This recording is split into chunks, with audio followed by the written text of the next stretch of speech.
El debate permanente, el único antídoto contra la manipulación de la opinión. La mesa de análisis con Olga Armida Grijalva y Jesús Moreno Durazo. Olga, ¿cómo está? Buenos días.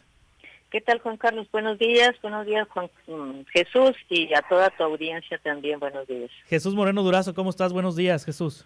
Buenos días, Juan Carlos, maestra, buenos días, gusto saludarlos y gusto saludar también a quienes nos escuchan, a sus órdenes. Pues hay tantos temas esta mañana, tantos temas en la agenda, la ley Olimpia, el zafarrancho que hubo en el Congreso el viernes pasado, las renuncias en el ISTEZON, el mensaje del Borrego Gándara como parece ser en respuesta a la renuncia del director del ISTEZON, los yaquis tomando las vías del ferrocarril y los boteos en la carretera. Viene un representante del presidente este día a negociar con los gobernadores duales, no con los tradicionales, que son los que tienen la carretera tomada, que son los duales. En fin, hay muchos los videoescándalos que ya salieron a relucir y embarraron al Partido Acción Nacional. En fin, ¿por dónde le entramos, maestra? Pues donde tú digas. Todos están interesantes, pero tienen la nota característica todos de pertenecer a un momento preelectoral que sabemos que así se las gasta. Todo surge, todo se reclama, todo se bronquea. Sí. ¿Usted nota una constante entonces en todos estos temas, que hay algún trasfondo electoral?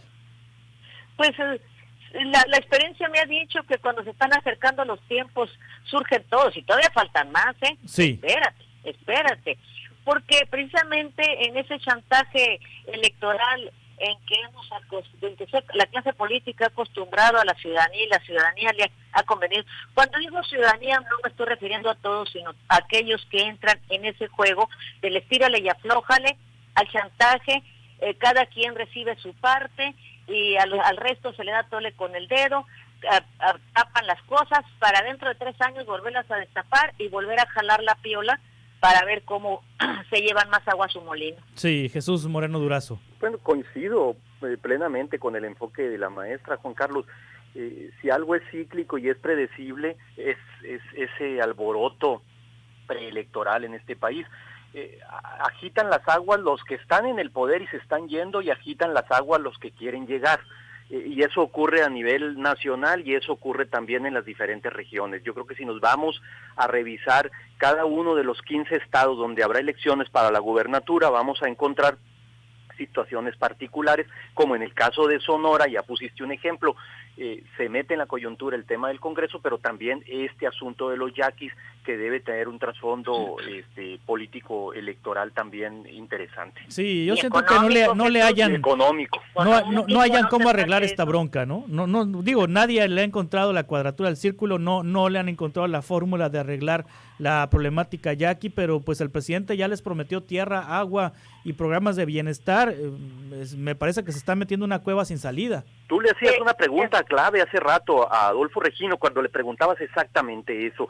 Hay una serie de decisiones que difícilmente las van a poder tomar, Juan Carlos. A ver, imagina nada más el tema del acueducto Independencia. ¿Cómo cancelas el acueducto Independencia?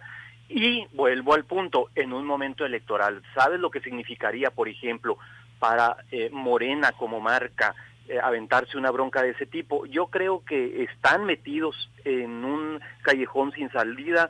El titular del INPI se bajó del avión con un capote de torero porque no te pudo contestar con precisión exactamente a qué viene. Una cosa es diseñar un plan de justicia y paz necesario, sin duda, que vendría a reivindicar mucho de lo que los yaquis están pidiendo, y otra cosa es esa realidad que tú le preguntabas hace rato a Adelfo Regino.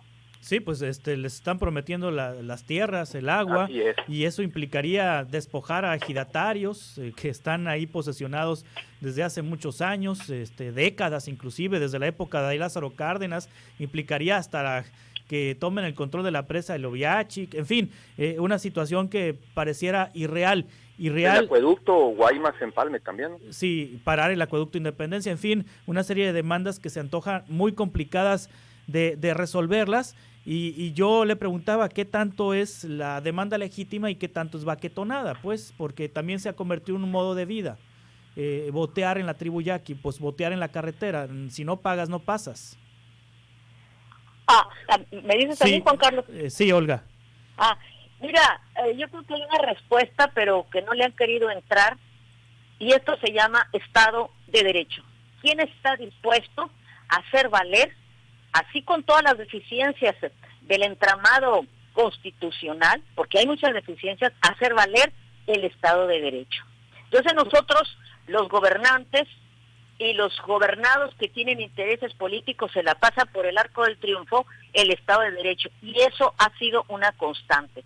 Por otra parte, cada 3 o 6 años nos estamos reinventando sin saber que este estado, que este municipio, que este país tiene un basamento, tiene una estructura que hay que revisarla. Y me estoy refiriendo a la estructura jurídica. Estos problemas son problemas añejos, y que lo único que han hecho es echarle tierrita y que se calme para otra vez. Si el presidente realmente quiere llegar a fondo, pues va a tener que así llegar a fondo en ese sentido de las disposiciones establecidas. Yo quisiera que revisara la historia, porque esa es otra de las asignaturas pendientes en nosotros los mexicanos. La poquita historia que sabemos fue aquella que se dio después del periodo postrevolucionario, con una dosis nacionalista, válido desde luego. Sin embargo, la historia que conocemos son fechas de nacimiento y de muertes y cosas por el estilo. Nos mostraron a los héroes y villanos. Tenemos esa cultura del maniqueísmo, ¿sí? Nunca nos han enseñado en la historia que realmente son personas de carne y hueso que pueden cometer errores, o inclusive por coyuntura se tiene que actuar de tal o cual manera, ubicando al personaje en el contexto económico, político y social que les toca vivir. Entonces, con eso por un lado, pero para colmo, tenemos más de 30 años desde que entró el neoliberalismo que sacan la historia, ¿sí? Entonces es una materia secundaria, y realmente si no conocemos el pasado de nuestro país, no podemos entender el presente y mucho menos vamos a poder proyectar el futuro. Por eso, aquí es un elemento bien importante escarbarle a la tenencia de la tierra las disposiciones legales y existentes que se dieron en un momento dado. Para que se me entienda, mira, yo estuve muy inmersa en la cuestión agraria de programas nacionales. La última hacienda que se repartió fue aquí en Sonora. Sí. Fue la hacienda de Cuchuta, fue señor Pesqueira. La conocí, la viví, supe de todos los reclamos que campesinos hicieron, y el gobierno se hacía oxiso. Como trabajé en la reforma agraria y como me ha gustado la historia, me voy remitiendo. Resulta que el señor Pesqueira fue uno de los que apoyó el movimiento revolucionario desde su postura como latifundista. Cárdenas tuvo que aceptar, y los de estos generales sonorenses tuvieron que aceptar ese surrealismo, o no sé cómo llamarlo, un latifundista apoyando el movimiento revolucionario, con la condición de que no le quitaran esa hacienda hasta que él falleciera. El gobierno cumplió.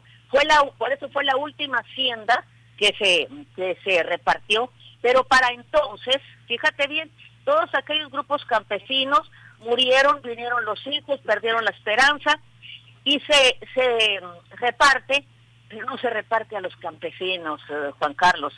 Hicieron faramayas ahí de traer peluqueros y no sé qué tantas cosas para el requisito. Esa hacienda se quedó con políticos y con narcos. Sí, ¿dónde está ubicada esa hacienda? Tratando de ponerle orden a este asunto, sí, hay que levantarle la faldilla al sistema, Juan Carlos. Y en la medida que se le levanta, le vamos a ver que los chones los traen muy sucios. Hay que limpiarlos. A eso voy. Que la ciudadanía entienda y vea el porqué de esto. ¿Cómo es posible que una lucha para que al final de cuentas un político y otro narco se hiciera dueño de esa hacienda? ¿Dónde estaba esa hacienda? Con esto me trato de ejemplificar. Olga, ¿dónde estaba esa hacienda ubicada, la de Pesqueira? En Fronteras. En Fronteras. Ahora, intocable hasta que el señor falleció. Sí. Sí, pues, híjole, historia muy interesante la que nos comparte Olga Armida con respecto a la última hacienda que se repartió en Sonora y las contradicciones que la historia de la Revolución Mexicana nos muestran. Y pues Jesús, Pedro Ángel Contreras es el caballo negro, así sale en Twitter.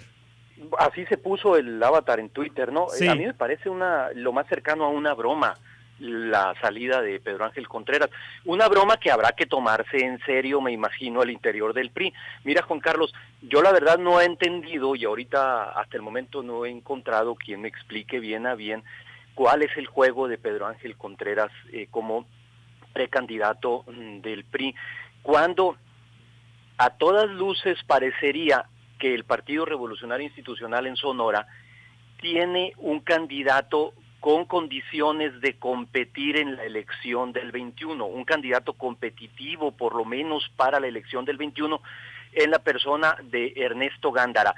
¿Por qué? Pues porque tiene ya una trayectoria, yo creo que de los que han asomado la cabeza como aspirantes a la gubernatura, me atrevo a pensar que es quizá el que más ha visitado los diferentes municipios de Sonora y ha llevado 2 o 3 intentos para ser candidato. La verdad, yo no entiendo cuál es la razón de poner una competencia interna en Pedro Ángel Contreras, salvo que hubiera una intención, que tampoco la veo de momento, de hacerle como al Juanito, aquel de la izquierda en aquel tiempo, para poder legitimar y transitar ese tiempo de precampañas en el PRI. No sé si por ahí vaya. Pues no lo recibió muy como si fuera con todo Juan. el derecho que tiene un ciudadano o una ciudadana a aspirar a cualquier cargo de elección popular, con todo el derecho, a mí me parece lo más cercano a una broma la aspiración de Pedro Ángel Contreras. Pero la reacción de Ernesto Gándara no fue como si fuera Juanito Pedro Ángel, ¿no? Por el video es que evidentemente sí hay un jaloneo interno. Sí. La señal que se manda es que fácil no la va a tener al interior Ernesto Gándara. Esa es la señal que se manda. La otra señal que se manda es, pues, cómo estarán, desde mi muy particular punto de vista, y esto es un editorial, cómo estarán los personajes para competir al interior del PRI que mandan al exdirector del ISTESON, ¿no? Híjole. Con una serie de situaciones ahí que no se resolvieron, ¿no? Y no se van a resolver. Olga Armida Grijalva, los videoescándalos. Bueno, ¿de qué nos asombramos? Los videoescándalos, lo único que han sacado es dimensionar, en su justa dimensión ponerlos. Creo que las personas que hemos estado atentos al devenir de la esfera pública lo sabíamos, no en ese entramado, ni con ese nivel de complicidad, porque ahí vimos a muchos diputados y diputadas que se rasgaban las vestiduras de honorabilidad y resulta que también les gusta que les soben la mano. Cómo en sus discursos están hablando de cosas que no concuerdan con su quehacer político cotidiano. Entonces, a mí no me sorprendió, al contrario, Juan Carlos, y no sé si leíste mi último artículo, es que si no interrogamos nuestro dolor como pueblo, va a ser un dolor improductivo. Que la ciudadanía, aquella que por sus limitaciones culturales, económicas, no tiene tiempo de ver la televisión, de leer o análisis, al menos de esa manera se entere de la vileza, de la bajeza y de la rapiña de la clase política.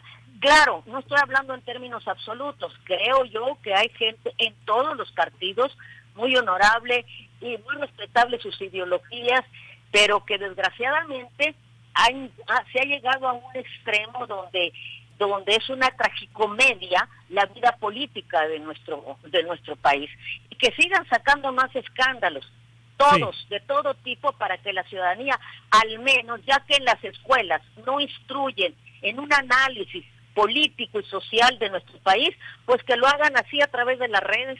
Sí,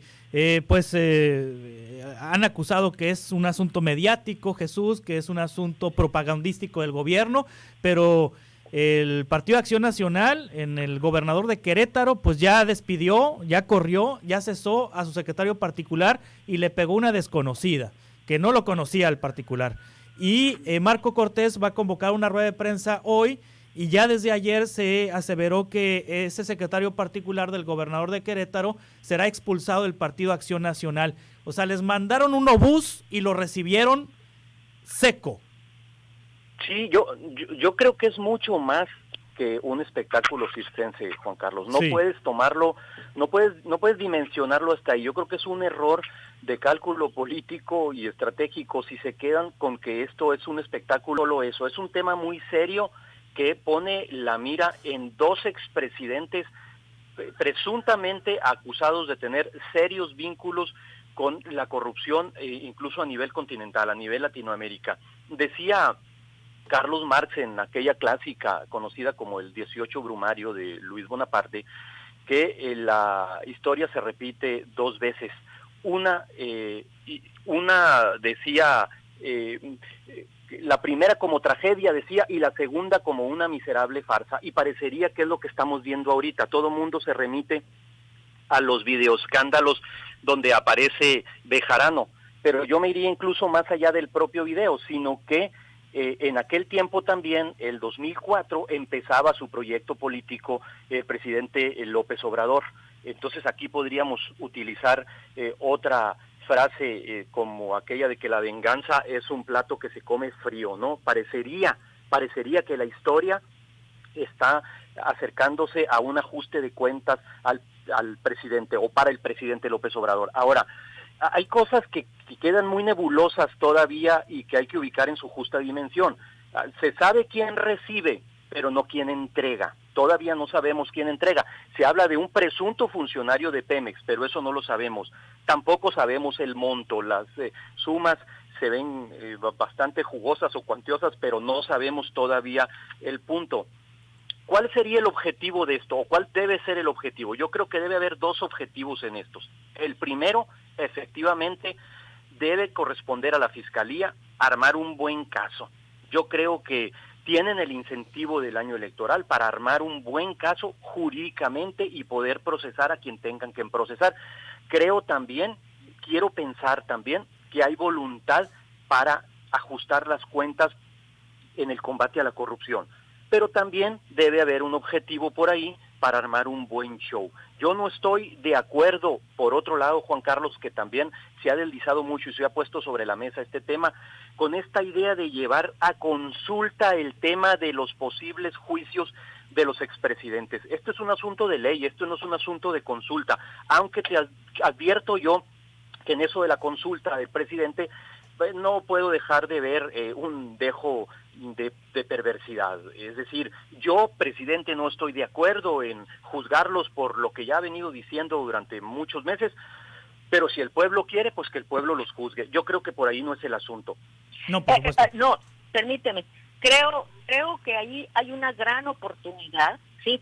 Porque si bien es cierto, la Constitución dice que solamente por traición a la patria pueden juzgar a un presidente. Y aquí, y apelando a los principios generales del derecho, a la fundamentación filosófica de toda noción jurídica, la noción moral, la noción racionalista, la empírica y la voluntarista, tienen los elementos filosóficos para implementar una traición a la patria. Estos pillos, y no solamente ellos, sino todos los anteriores, pero el caso se está declarando acá, vendieron a la patria, entregaron la riqueza de este país, dejaron al país en la miseria. Me duele saber que este país tenga 60 millones de mexicanos en extrema miseria o miseria, con un puñado de quien ha concentrado la riqueza, que han vendido, a eso se le llama, aquí y en China, traición a la patria. Y se puede fundamentar por los principios generales del derecho y se puede fundamentar desde el punto de vista filosófico, porque el que es jurista tiene que entrarle a la filosofía y hacer una buena fundamentación. Pero obvio, aquí tiene que haber voluntad jurídica, porque ya en una ocasión se intentó hacer esto el maestro Ignacio Burgoa, para que no lo conozcan, pues era la vaca sagrada del amparo a López Portillo, sí, por las cuestiones de las crisis aquí no procedió. Pero hoy, Si se hacen los oxisos, es que quiere decir que no quieren llegar a fondo. Por otra parte, la consulta es importante, porque quien los mandató, los mandató, te digo entre comillas, porque uno se robó la presidencia y el otro la compró la presidencia. Pero vamos, dentro de la forma, quien los mandató es el pueblo. Luego, entonces, es el pueblo el que también tiene la facultad de generar y dar el aval para una sanción.